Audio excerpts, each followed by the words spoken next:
Case में हम district court में हमने अपील किया है और आज हम उस पे सुनवाई होगी ऐसा हमें लगता है।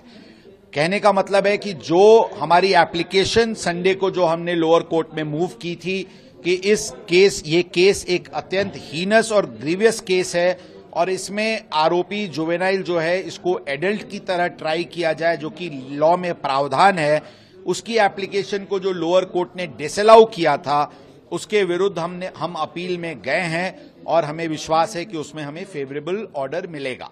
जो दूसरा केस दाखिल हुआ था फादर पे और पब्स के मैनेजर्स और मैनेजमेंट पे, उसमें टोटल 5 लोगों के विरुद्ध वो गुना दाखिल हुआ था। 3 आरोपियों को कल अरेस्ट किया गया था, उनको आज कोर्ट में प्रोड्यूस किया जाएगा।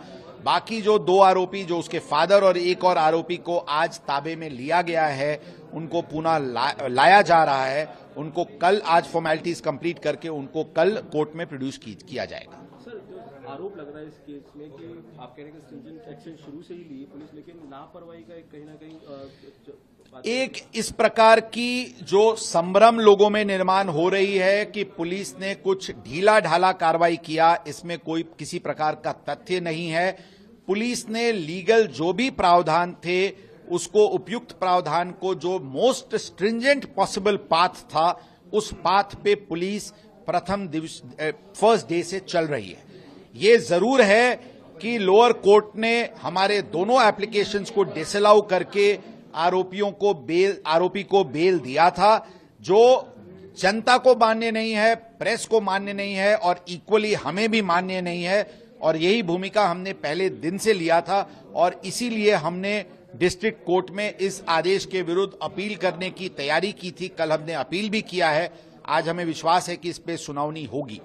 किसी प्रकार का प्रत्यक्ष अप्रत्यक्ष मदद अगर किसी अधिकारी ने किसी आरोपी के साथ किया होगा या फिरियादी के साथ दुर्व्यवहार किया होगा, उसके विरुद्ध कड़क कार्रवाई की जाएगी। इसके लिए ऑलरेडी एक एसीपी दर्जा के अधिकारी को चौकसी दी गई है। जो आरोप पुलिस पे जो लगाया जा रहा है कि पुलिस ने ढीला ढाला कार्रवाई किया था, मैं वापस बोलना चाहूंगा कि जो सबसे स्ट्रिंजेंट पॉसिबल कलम सेक्शंस थे वो इसमें अप्लाई किए गए हैं।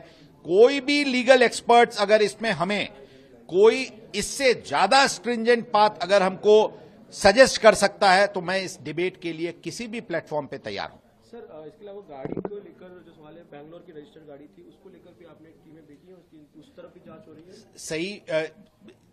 सही बात है। इसमें सभी एंगल्स से तपास हो रही है। सीसीटीवी फुटेजेस हो, ऑनलाइन बिल्स की पेमेंट्स हो, इसकी आरोपी की मिनट टू मिनट मूवमेंट जो उस रात थी, या फिर गाड़ी कहां की रजिस्टर थी, कब ट्रांसफर हुई महाराष्ट्र में, क्यों नहीं नंबर प्लेट था, इस सभी बातों पे तहकीकात चल रही है। हालांकि जूनियर जस्टिस बोर्ड का ये आदेश था, लेकिन जो कंडीशंस पे उसको बेल मिली उसकी काफी चर्चा हो रही है, उस पर आप कुछ कमेंट करना चाहेंगे? मैं कोर्ट के ऑर्डर पे कमेंट करना मुझे संयुक्तिक नहीं है, लेकिन मैं ये बता दूं कि जिस प्रकार से पब्लिक को उस ऑर्डर को देखने के बाद जो एक प्रतिसाद उमटा है और लोगों को जिस प्रकार से वो ऑर्डर अमान्य है, उसी प्रकार से हमें भी, पुलिस दल को भी ये ऑर्डर मान्य नहीं है। इसीलिए हम जुडिशियल रेमेडीज इस पे एक्सप्लोर करके अपील किए हैं। एक आखिरी सवाल सर, उस लड़के को पिज्जा बर्गर दिया गया, ऐसा भी चर्चा में आ गया है? हमने बताया कि इस विषय पे ऑलरेडी इंक्वायरी ऑर्डर किया गया है। कोई भी पुलिस अधिकारी अगर प्रत्यक्ष अप्रत्यक्ष आरोपी को मदद करता हुआ पाया गया, उसके विरुद्ध बहुत ही कड़क कार्रवाई की जाएगी।